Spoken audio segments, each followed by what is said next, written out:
It's time now for the Kill the Can podcast.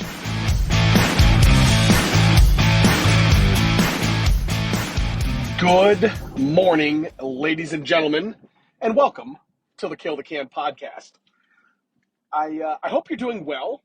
So we got out our first episode of the podcast yesterday, and I'm really excited. I've already gotten quite a bit of feedback and quite a few well wishes, and that was really just kind of an intro podcast, right? There really was no kind of meat on that particular bone. So as I said in the intro, I'm looking forward to trying to get these episodes out about once a week. I'm really going to try to do that. That might be difficult with my schedule and guest schedules and those kind of things. But I figured I'm going to try and maybe record a couple episodes, get them in the can per se, and kind of bank them so that I can release them once per week. The initial episode I got out, just kind of pull back the curtain a little bit. When you start a new podcast, there's kind of the technical side of things, kind of getting the hosting set up and getting the podcast platform set up and those kind of things. And then there's the kind of distribution of the podcast. So kind of pushing it out to all of your favorite podcast platforms, whether it be, Apple Podcasts or Google Podcasts or what have you. Most of those directories, though, you cannot submit your podcast to until you've published an episode, which I suppose makes perfect sense.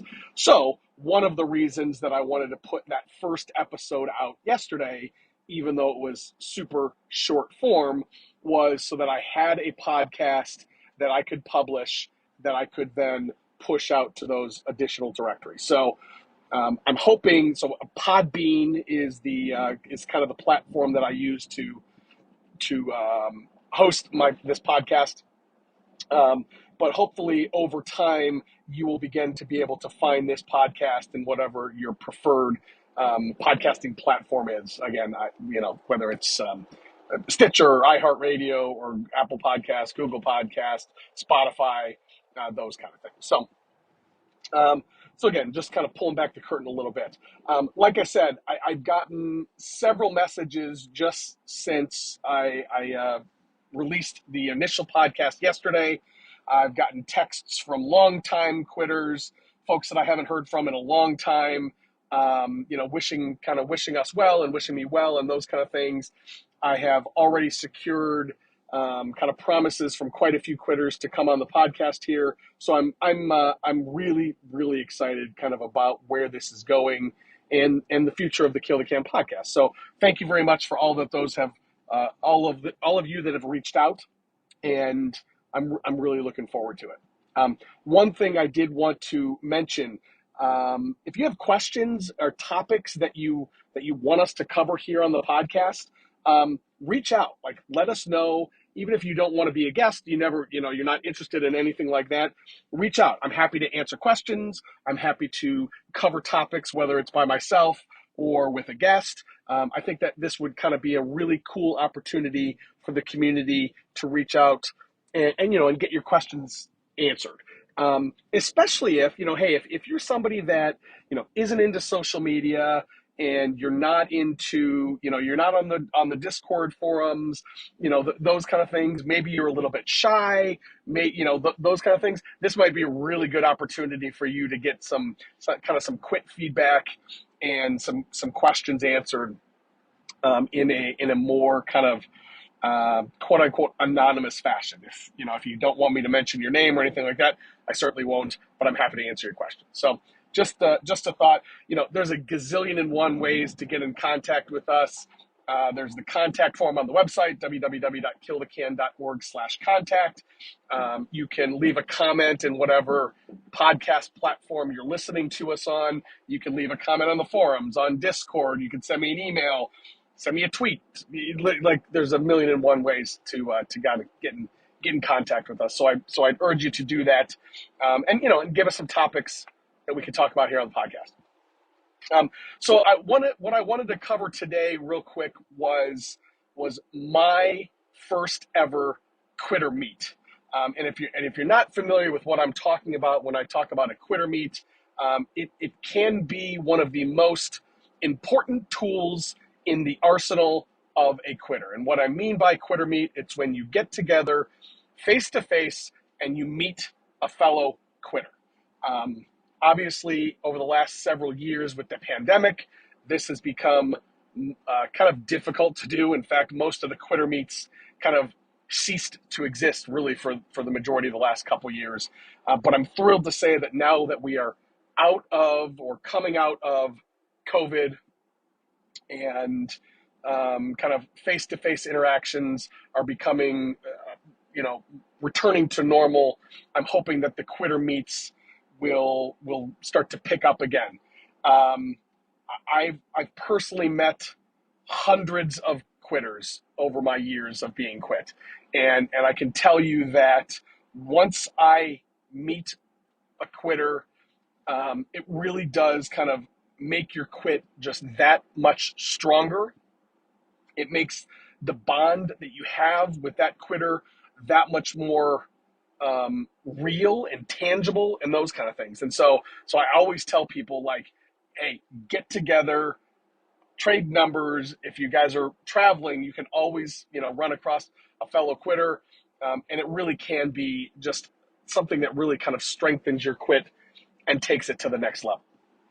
So that being said, my very first quitter meet was all the way back in, like, God, 2006, maybe 2007. And now keep in mind, I have to preface this by saying this was before the advent of social media.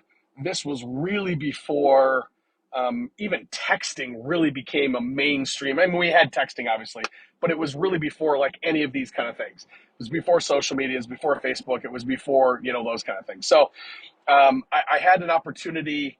I met two quitters. I met Huday, which was at the time one of the admins on the forums. He was one of the original 7 admins of KillTheCan.org.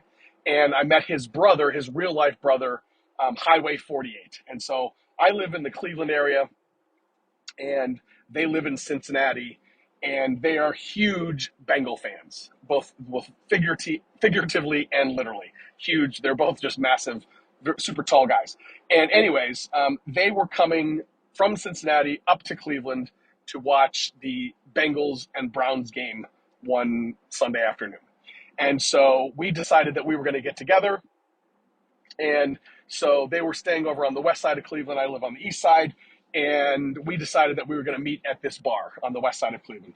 And I believe it's called Beer Market. And it's an awesome location. Actually, I don't even know if it's there anymore now that I think about it. But the Beer Market was kind of one of these places that had, I don't know, like 30 or 40 beers on tap and, kind of good bar food and that kind of thing. Excuse me.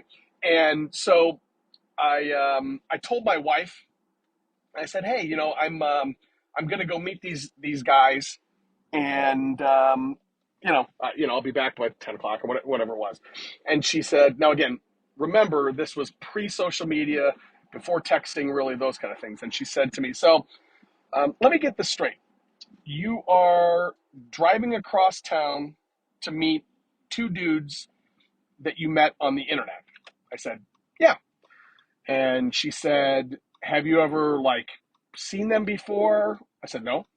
She said, do you know anything about them? I said, they're both quitters and they're both members of Kill the Can. And, we've known each other now for several hundred days or whatever it was.